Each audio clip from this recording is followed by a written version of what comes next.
विराट समेत आरसीबी की ये तीन गुनहगार एक बार फिर बढ़ाएंगे आरसीबी के आईपीएल ट्रॉफी जीतने का इंतजार। इन तीन गुनहगारों की वजह से फिर रोएंगे आरसीबी प्रशंसक खून के आंसू। यार आईपीएल 2025 आरसीबी प्रशंसक उछल रहे थे, कूद रहे थे, क्योंकि आरसीबी ने पहले दो मुकाबलों में बड़ी जीत, शानदार जीत अर्जित की थी। खासकर जब चेन्नई सुपर किंग्स को चेन्नई सुपर किंग्स के गढ़ में आरसीबी ने हराया था, मात दिया था, चारों खाने चित किया था, तो हर एक आरसीबी क्रिकेट प्रशंसक के जहन से, दिल से ये बात निकल रही थी कि इस साल कप नाम दू, यानी कि इस बार उनका कप है, कोई छीन नहीं सकता, क्योंकि रजत पाटीदार की कप्तानी में नए डीएनए के साथ आरसीबी टीम उतरी थी और पहले दो मुकाबलों में तो उन्होंने कहर बरपा कर रखा था। पहले दो मुकाबलों में ऐसा महसूस हो रहा था कि इस बार आरसीबी पूरे तैयारी से आई है, इस बार सिर्फ और सिर्फ उनका हक है आईपीएल ट्रॉफी पर।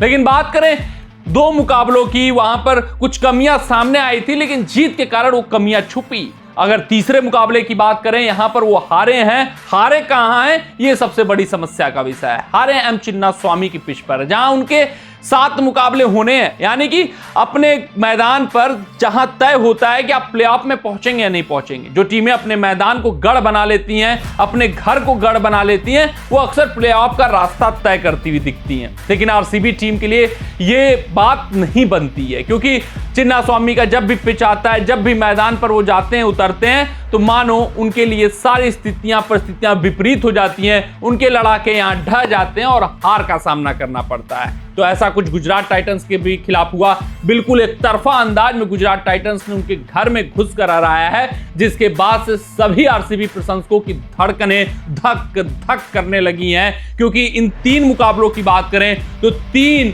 भयावह प्रदर्शन आए हैं। 3 खिलाड़ी अब लग रहा है कि पिछले संस्करण की तरह प्रभावशाली नहीं दिखाई दे रहे हैं और ये गुनहगार साबित हो सकते हैं। ये आरसीबी के ट्रॉफी जीतने का इंतजार बढ़ा सकते हैं। उसमें अगर हम सबसे बड़े खिलाड़ी की बात करें तो वो विराट कोहली है। हाँ यार, आप भी सुनकर हतप्रभ हो गए होंगे कि यार विराट क्यों? पहले मुकाबले में तो बेहतरीन पारी खेली थी, लेकिन वो पहला मुकाबला था यार। केकेआर की पिच जहां बल्लेबाजों की मुफीद थी, फिल सॉल्ट ने उनके ऊपर से दबाव हटा कर रखा था। लेकिन बात करें चेपॉक मैदान की, तो विराट फंसते हुए नजर आए।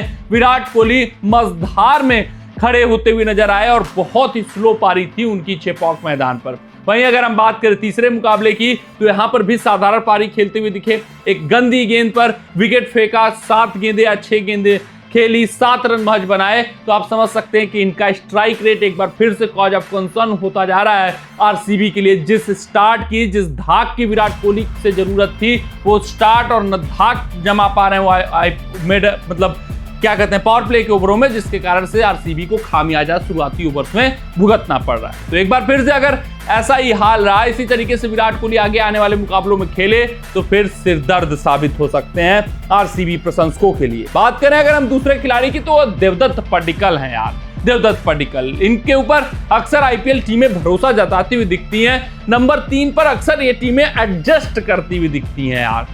पता नहीं क्यों आप देवदत्त पड्डीकल को नंबर 3 पर एडजस्ट क्यों करते हो? बतौर ओपनर अगर आपकी टीम में जगह बनता है तो देवदत्त पड्डीकल को ऑप्शन टेबल पर लीजिए, अन्यथा देवदत्त पड्डीकल T20 के बेहतरीन खिलाड़ी नहीं माने जा सकते। नंबर 3 पर तो कतई नहीं खिलाए जा सकते, ये बात साफ है। तो देवदत्त पड्डीकल आरसीबी के ऊपर बोझ बनेंगे ही बनेंगे। उसके अलावा अगर हम बात करें कुछ नामों की जो देवदत्त पड्डीकल को रिप्लेस कर सकते हैं, वो नाम भी नहीं दिख रहे हैं इस टीम के स्क्वाड में। हाँ, स्वास्तिक चिकारा जरूर हैं, 1-2 और नाम है, लेकिन देवदत्त पड्डीकल ही बेटर ऑप्शन पड़ेंगे। लेकिन बात करें देवदत्त पड्डीकल के बल्लेबाजी की, नंबर 3 स्लॉट की, तो वो धाक, वो छाप वो नहीं छोड़ने वाले हैं, ये भी तय है, ये भी सुनिश्चित है। तो ये एक तरीके से देवदत्त पड्डीकल को ऑप्शन टेबल पर अपनी झोली में डालना, ये बैकफायर कर सकता है। इनकी जगह कोई ताबड़तोड़ अंदाज वाले खिलाड़ी को रखते, एक विस्फोटक भारतीय बल्लेबाज को रखते, तो चीजें इनके लिए ठीक ठाक होती। अगर हम बात करें तीसरे खिलाड़ी की, तो कृणाल पांड्या हैं। बहुत उम्मीदों के साथ इनको लिया गया है, लेकिन न बल्लेबाजी में छाप छोड़ पा रहे हैं, ना ही ये गेंदबाजी में छाप छोड़ पा रहे हैं। पहला मुकाबला छोड़ दें जहां केकेआर के खिलाफ प्रभावित किया था, उसके बाद चेन्नई सुपर किंग्स के खिलाफ ये प्रभावशाली नहीं दिखे। महेंद्र सिंह धोनी इनको आखिरी ओवर में 16 रन 17 रन कूटते हुए नजर आए। फिर आज के मुकाबले की बात करें तो यहां पर जब रन रेट बढ़ रहा था रिक्वायर्ड, तो इनसे उम्मीद थी कृणाल पांड्या आएंगे, बेहतर गेंदबाजी करेंगे, लेकिन ये रन खर्चते हुए नजर आए। 3 ओवर में 34 रन लुटा डाले और आरसीबी को हार का खामियाजा भुगतना पड़ा। खासकर चिन्नास्वामी की पिच पर कृणाल पांड्या को इफेक्ट डालना था, क्योंकि यहां पर अधिक से अधिक मुकाबले आरसीबी खेलेगी। मिडिल ओवर्स में आरसीबी उम्मीद करेगी कृणाल से कि रन गति पर लगाम लगाएं, बेहतरीन गेंदबाजी करें, विकेट निकाल कर दें। लेकिन अगर ऐसा कुछ कृणाल पांड्या नहीं करते हैं तो फिर चीजें बहुत कठिन हो जाएंगी। फिर लियाम लिविंगस्टन के ऊपर निर्भरता बढ़ जाएगी और विपक्षी टीम इनके ऊपर दबाव बनाएगी लियाम लिविंगस्टन के ऊपर, तो फिर मिडिल ओवर्स में आरसीबी की परेशानियां बढ़ेंगी चिन्नास्वामी की पिच पर। तो ये 3 खिलाड़ी फिर से आरसीबी के मंसूबे पर पानी फेर सकते हैं। इन 3 खिलाड़ियों की वजह से आरसीबी का आईपीएल ट्रॉफी जीतने का इंतजार लंबा हो सकता है। कमेंट सेक्शन में कमेंट करके बताइएगा कि आपको क्या लगता है, क्या इन 3 खिलाड़ियों के प्रदर्शन में सुधार आएगा या नहीं आएगा। खासकर कृणाल पांड्या, इनकी स्पिन गेंदबाजी की बहुत जरूरत है, बहुत आवश्यकता है, और देवदत्त पडिक्कल, इनके नंबर 3 पर बल्लेबाजी की बहुत विस्फोटक अंदाज के बल्लेबाजी की बहुत जरूरत है। देखना दिलचस्प रहेगा कैसा ये 3 लड़के प्रदर्शन करते हैं आगे आने वाले मुकाबलों के लिए। मिलते हैं आपसे अगले रिपोर्ट में, तब तक आप अपना ध्यान दें, सुरक्षित रहें, स्वस्थ रहें, मस्त रहें। जय हिंद, जय भारत।